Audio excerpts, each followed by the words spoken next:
खबर दिन भर देखेंगे आप। मैं हूं आपके साथ आपका मेजबान रहीम अहमद खान। नजर डालेंगे देश दुनिया की तमाम बड़ी खबरों पर। आगाज हेडलाइंस के साथ करेंगे। फर्जंदान तौहीद ने मस्जिदुल हराम में इमामुस्सलात उसामा खैयात की इमामत में अदा की नमाज ईद। मिडिल ईस्ट में कशीदा हालात के चलते सख्त किए गए सिक्योरिटी के इंतजाम।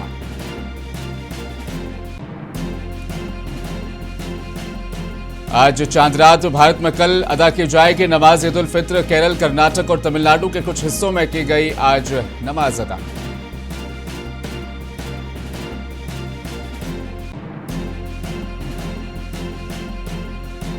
गांवों और किसानों पर मेहरबान हुई तेलंगाना में रेवंत रेड्डी सरकार। पेश किया 3,24,000 करोड़ का भारी भरकम बजट।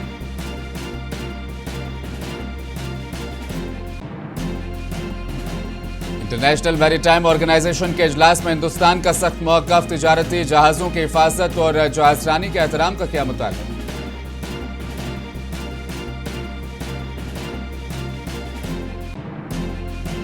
गैस सिलेंडर के बाद अब प्रीमियम पेट्रोल और इंडस्ट्रियल डीजल हुआ महंगा। पेट्रोल में 2 से ढाई रुपए और डीजल में एक ही झटके में 22 रुपए का इजाफा।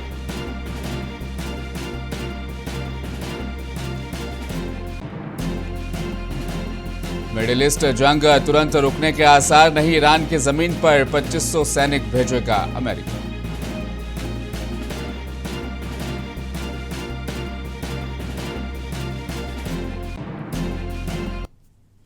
दुनिया के सबसे ताकतवर मुस्लिम देश सऊदी अरब समेत कई मिडिल ईस्ट के देशों में जंग के साये के बीच ईद की नमाज आज अदा की गई। मक्का और मदीना में ईद की नमाज से पहले हिफाजत के सख्त बंदोबस्त किए गए थे। इन शहरों के चारों तरफ एयर डिफेंस सिस्टम को एक्टिव मोड में रखा गया था। मस्जिदुल हराम में लाखों की तादाद में लोगों ने ईद की नमाज आज अदा की। इसके बाद उन्होंने पूरे रीजन में अमन चैन के लिए दुआएं भी मांगी। इसी तरह यूनाइटेड अरब अमीरात, कतर, कुवैत और ओमान, गजा, सीरिया, मिस्र, जॉर्डन समेत कई देशों में बड़ी तादाद में लोगों ने ईद की नमाज अदा की। लेकिन इन देशों में सुरक्षा व्यवस्था सामान्य से ज्यादा रखी गई थी। कई जगहों पर मस्जिदों के बाहर अतिरिक्त दुनिया भर के कई देशों में आज ईद उल फित्र की नमाज अदा की गई। इस बीच केरल के तिरुवनंतपुरम में ईद उल फित्र का त्यौहार मनाया गया। शहर के एक प्रमुख स्थान चंद्रशेखरन नायर स्टेडियम में मुस्लिम समुदाय के हजारों अफराद ने ईद की नमाज अदा करने के लिए वहां पर जमा हुए। नमाज अदा की गई। लोग सुबह सुबह यहां पर पहुंचना शुरू हो गए थे और कुछ ही वक्त में पूरा स्टेडियम नमाजियों से भर गया था।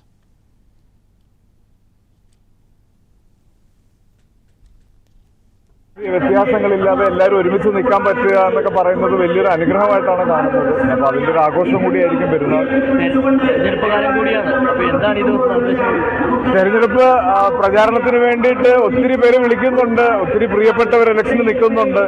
വളരെ ആകാംക്ഷ തരുന്ന ഒരു ഇലക്ഷൻ ക്യാമ്പയിൻ സ്റ്റാർട്ട് ചെയ്തിട്ടുണ്ട്. അപ്പോൾ ഇങ്ങനെ സോഷ്യൽ മീഡിയ അപ്ഡേറ്റ്സും ന്യൂസ് ചാനലുകളിലുള്ള കവറേജും എല്ലാം കാണുന്നുണ്ട്. പിഷാരടിക്ക് വേണ്ടി ഞാൻ ഇന്നലെ പിഷാരടി ഇന്റർവ്യൂ കാണുമ്പോൾ വളരെ തമാശയൊന്നും ഇല്ലാത്ത വളരെ സീരിയസ് ആയിട്ടുള്ള വളരെ പക്വതയോട് കൂടിയുള്ള ഒരു ഇലക്ഷൻ പ്രചാരണം। राजधानी दिल्ली की जामा मस्जिद में रमजान के आखिरी जुमे पर बड़ी तादाद ने नमाजियों ने जुमा अलविदा की नमाज अदा की। नमाज के बाद लोगों ने हाथ उठाकर अल्लाह से दुआ मांगी कि पूरे महीने की इबादत और रोज़ों को कबूल किया जाए, गुनाहों को माफ़ किया जाए और देश में शांति और भाईचारा कायम रहे। रमज़ान के आखिरी जुमा, जिसे अलविदा जुमा कहा जाता है, नमाजियों ने एक साथ नमाज अदा की और अल्लाह के बारगाह में सिर झुकाकर शुक्र अदा किया और उन्हें पूरे महीने रोज़ा रखने और इबादत करने का मौका मिला। नमाज के बाद दुआओं का लंबा सिलसिला भी चला। तो वहीं ईद के मद्देनज़र दिल्ली पुलिस ने व्यापक सुरक्षा इंतजामात आज ही से लागू कर दिए। प्रमुख मस्जिदों, बाजारों और भीड़भाड़ वाले मुकामों पर खासतौर पर निगरानी रखी जा रही है और अपील भी की जा रही है कि लोग जिम्मेदारी का परिचय दें और सोशल मीडिया पर किसी भी प्रकार की अफवाह, भ्रामक जानकारी साझा करने से बचें।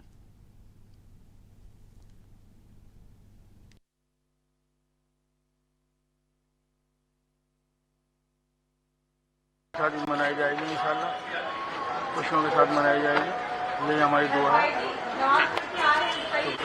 नाम बता दीजिए। मेरा नाम रफ़ीक आलम है।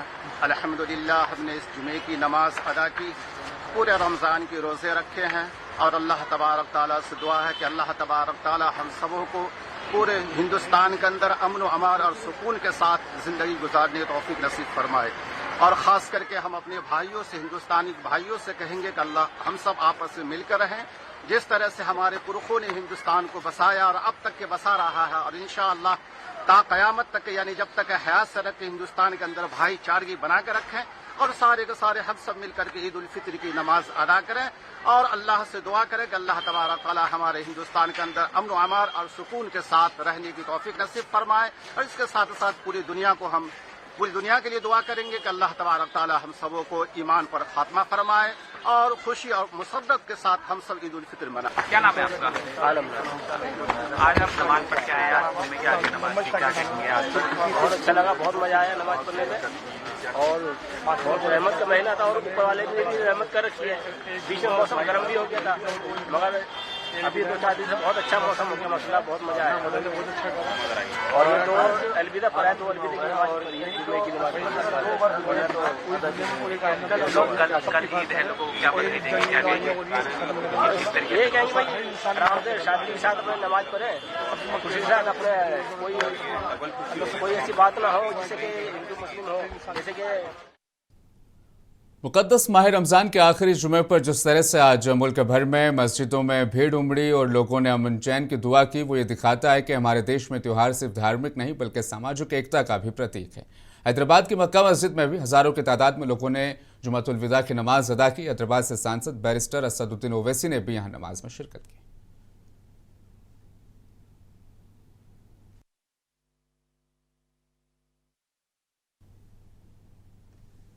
पश्चिम बंगाल के सीएम ममता बनर्जी ने मौजूदा दौर में चल रहे गैस की किल्लत पर हुकूमत पर तनकीद की। उन्होंने कहा प्रधानमंत्री मोदी बंगाल पर कब्जा जमाने के बजाय एलपीजी संकट और पेट्रोल की बढ़ती कीमतों से निपटे।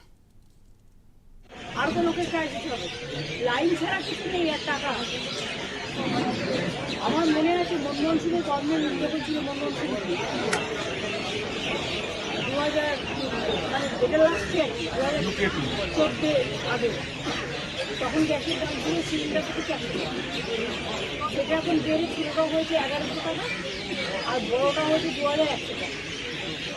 আর পেট্রোল দামও অনেকবার বেড়েছে, রেগুলার বাড়ছে। এখন এসেন্সিয়াল সামগ্রী নিত্য প্রয়োজনীয় জিনিসের দাম বাড়বে, সব কিছু বাড়বে।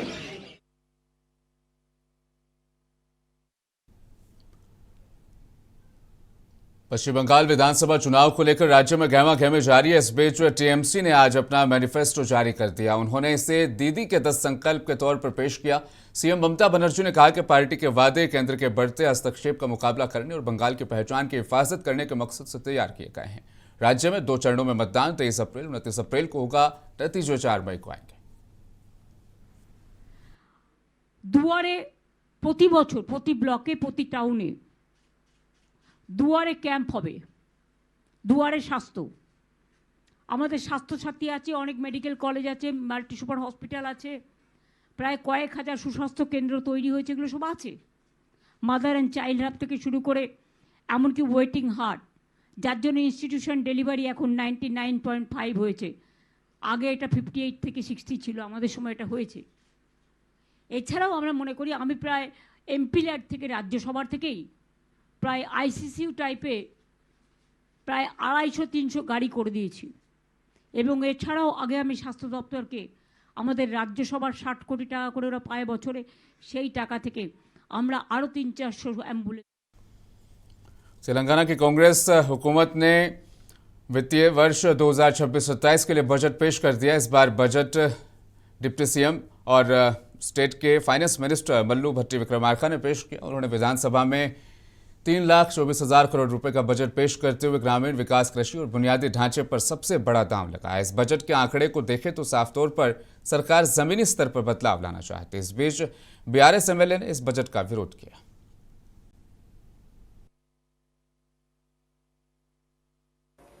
తెలంగాణ ప్రజలు ఆశలు ఆశయాలను నిజం చేసే సంకల్ప పత్రమే ఈ బడ్జెట్. రాష్ట్ర సమగ్రాభివృద్ధికి అద్దం పట్టేలా దీన్ని రూపొందించాం. రాజ్యాంగ విలువలకు కట్టుబడి పారదర్శకతతో పాలన సాగిస్తున్నాం. గొప్పల కోసం మేము అబద్ధాలు చెప్పం. ఈ ప్రభుత్వం వాస్తవాల పునాదుల మీద పనిచేస్తుంది. 2026-27 బడ్జెట్ అంచనాలు 2026-27 ఆర్థిక సంవత్సరానికి మొత్తం వ్యయం 3,24,2 234 కోట్ల రెవెన్యూ వ్యయం రూపాయలు 2,34,406 కోట్లు, మూలధన వ్యయం 47,267 కోట్లుగా ప్రతిపాదిస్తున్నాను. తెలంగాణ ప్రజలపై విశ్వాసంతో, వారి భవిష్యత్తుకు భరోసా కల్పిస్తుందన్న నమ్మకంతో ప్రజల పక్షాన నిలబడి వారి స్వప్నాలను సాకారం చేసే ఈ 2026-27 ఆర్థిక సంవత్సరపు బడ్జెట్ను సదా ఆమోదం కోసం. वक्त फिलहाल मिडिल ईस्ट में कॉन्फ्लिक्ट के चलते ग्लोबल सेक्टर में एनर्जी क्राइसिस चल रहा है। इस राजनीतिक अस्थिरता के बीच दुनिया भर में कच्चे तेल और प्राकृतिक गैस की सप्लाई चेन बुरी तरीके से प्रभावित हुई। इस वक्त हालात बेहद गंभीर बने। कई देशों में पेट्रोल पंप पर ताले लटकने की नौबत आ गई है और गैस एजेंसियों के बाहर लोगों की लंबी कतारें लगी हुई है। संकट के बीच भारत सरकार ने ईंधन की कीमतों में एक बड़ा और चौंकाने वाला बदलाव किया है। प्रीमियम पेट्रोल की कीमतों में 2 रुपये से 2.5 रुपये प्रति लीटर तक की बढ़ोतरी कर दी है। साथ ही इंडस्ट्रियल डीजल की कीमतों में एक ही झटके में 22 रुपये का इजाफा कर दिया गया है।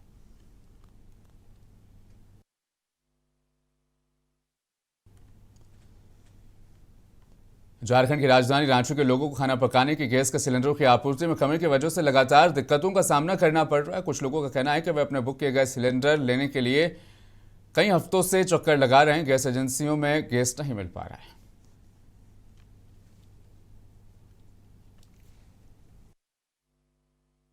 गैस तो बुकिंग किया हुआ मेरा आज 1 सप्ताह हो गया। OTP भी आया हुआ है। जब आते हैं यहाँ तब गैस ही ख़त्म हो जाता है।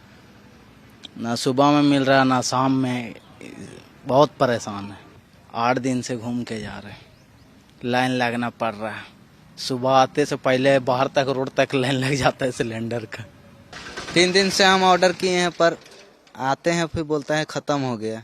मंगलवार को तो बोला है, अब देख रहे हैं। अब गैस हम लोग के पास तो दिक्कत नहीं हुआ है। बीच में 1-2 बार दिक्कत हुआ, उसके बाद फिर अभी दिक्कत नहीं हो रहा। लेकिन भीड़ जो है, भीड़ डेली रहता है। वही सब अफवाह फैल गया है कि गैस नहीं है और सब तरफ हल्ला उड़ गया है कि गैस नहीं है और इसके चलते सब भीड़ लगा के रखे हुए हैं। नहीं तो वैसा कुछ बात नहीं है, गैस है हम लोग। रणवीर सिंह की धुरंधर 2 का क्रेज आग की तरह फैल चुका है। लोग जल्द से जल्द फिल्म देख डालना चाहते हैं ताकि इस कहानी पर चल रही मजेदार बातचीत का हिस्सा बन सके, मीम्स बना सके, कहानी पर डिस्कशन कर सके और सबसे बढ़कर पिछले कुछ सालों के सबसे बड़े सिनेमैटिक इवेंट का हिस्सा बन सके। ये धुआंधार क्रेज ईद का सेलिब्रेशन बनकर आई। धुरंधर के लिए जोरदार एडवांस ईदी लेकर आया है। बॉक्स ऑफिस पर तो फिल्म ने 200 करोड़ से ज्यादा ओपनिंग कलेक्शन के साथ धमाका किया। इसने टिकट सेल को भी तगड़ा रिकॉर्ड बना डाला। अब कई शहरों में थिएटर 24 घंटे चल रहे हैं। एक दिन में 35 शो इस फिल्मों के कई थिएटर्स में दिखाए जा रहे हैं।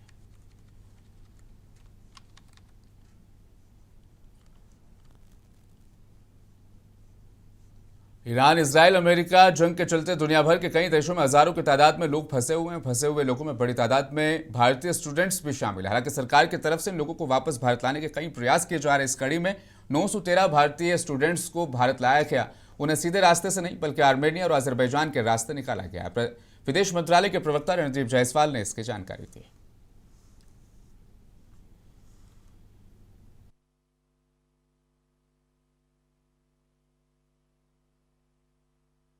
ईरान के रास्ते, जैसे कि पहले बताया था मैंने कि बहुत सारे भारतीय नागरिक जो ईरान में हैं, अजरबैजान और आर्मेनिया के रास्ते देश लौट रहे हैं। उसमें कल जो अंक मैंने बताया था उसमें वृद्धि हुई है।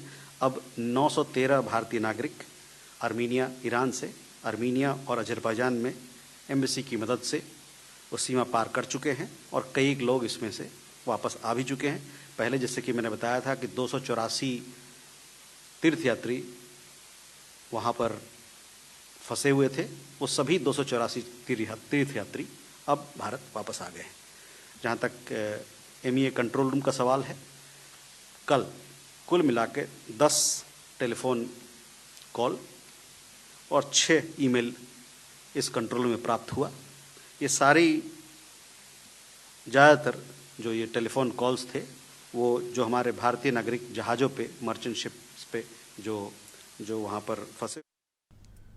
इजरायली प्रधानमंत्री के ईरान पर स्ट्रेट ऑफ हॉर्मुज को बंद करके दुनिया को ब्लैकमेल करने की कोशिश करने के आरोप पर कांग्रेस सांसद इमरान मसूद का भी बयान सामने आया। उन्होंने कहा, नेतन्याहू से बड़ा कोई अपराधी और कोई भी ब्लैकमेलर नहीं हो सकता। तो कह रहे हैं कि दुनिया को ब्लैकमेल नहीं कर सकता ईरान, और लगातार जो है ब्लैकमेलर तो सबसे बड़े नेतन्याहू है। नेतन्याहू ने हमला किया, 165 बच्चे मार दिए, गाजा के अंदर 1 लाख लोगों को मार दिया। तो नेतन्याहू से बड़ा तो युद्ध अपराधी कोई भी नहीं है।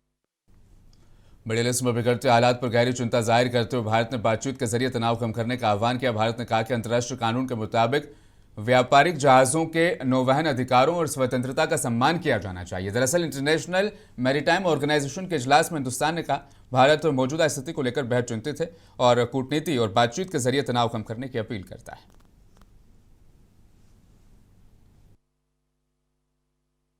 Thank you to the Secretary General of the IMO for his efforts and focus on seafarers and the maritime economy. We convey our deepest condolences to families of seafarers injured or killed in the ongoing conflict in West Asia. Of the 7 fatalities mentioned by the Secretary General, 3 are Indian seafarers, 4 more are injured, and 1 is missing.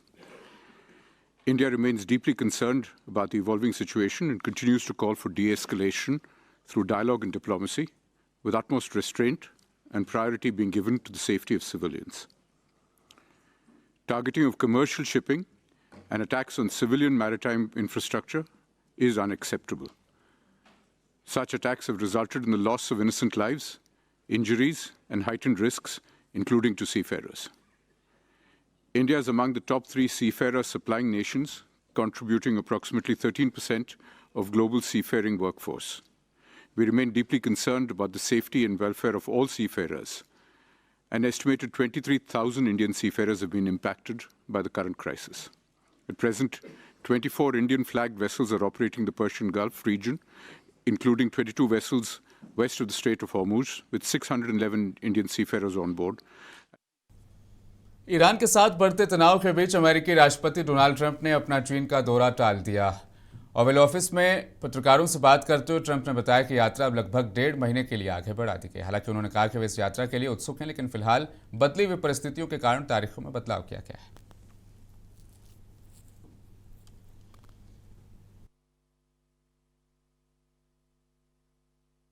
You still plan to travel to Beijing at the end of this? I don't know. We're working on that right now. We're speaking to China. I'd love to, but because of the war, I want to be here. I have to be here, I feel. And so we've requested that we delay it a month or so. And I'm looking forward to being with them. We have a very good relationship, but Iran ने Britain को कड़ी चेतावनी दी। उसने कहा कि अगर Britain America को अपने सैन्य ठिकानों का इस्तेमाल करने देता है तो उसे जंग में शामिल होना माना जाएगा। ईरान के विदेश मंत्रालय के मुताबिक अब्बास इराक्ची ने ब्रिटेन के नेता यूवेट कूपर से फोन पर बात की और कहा कि अमेरिका की मदद करने से हालात और ज्यादा खराब होंगे। यानी ईरान ने सिफारती जुबान में ब्रिटेन को भी हमले की धमकी दे डाली।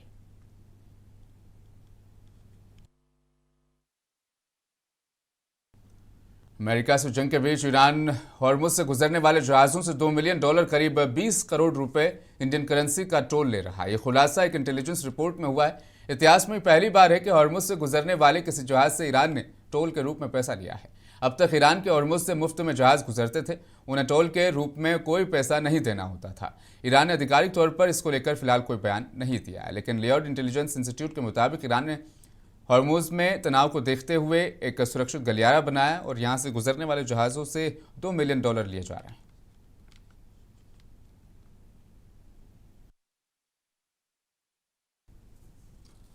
मिडिल ईस्ट में बढ़ते तनाव के बीच अमेरिका अब बड़ा कदम उठाने की तैयारी कर रहा है। डोनाल्ड ट्रंप की सरकार ईरान पर दबाव बनाने के लिए उसके खर्ग आइलैंड पर कब्जा करने या वहां पर समुद्री नाकाबंदी करने की योजना पर विचार कर रही है। इस योजना के तहत करीब 250 मरीन सैनिकों की एक टुकड़ी जल्द ही इलाके में पहुंचने वाली। खर्ग आइलैंड ईरान के तट से करीब 15 मील दूर है। यहां से ईरान का लगभग 90% कच्चा तेल बाहर भेजा जाता है। अमेरिका का मानना है कि अगर इस आइलैंड को कंट्रोल कर लिया जाए तो यहां पर दबाव बनाया जाए तो ईरान को हॉर्मुज स्ट्रेट खोलने के लिए मजबूर किया जा सकता है। इसीलिए अमेरिका 2500 सैनिक ईरान की जमीन पर भेजने की तैयारी कर रहा है।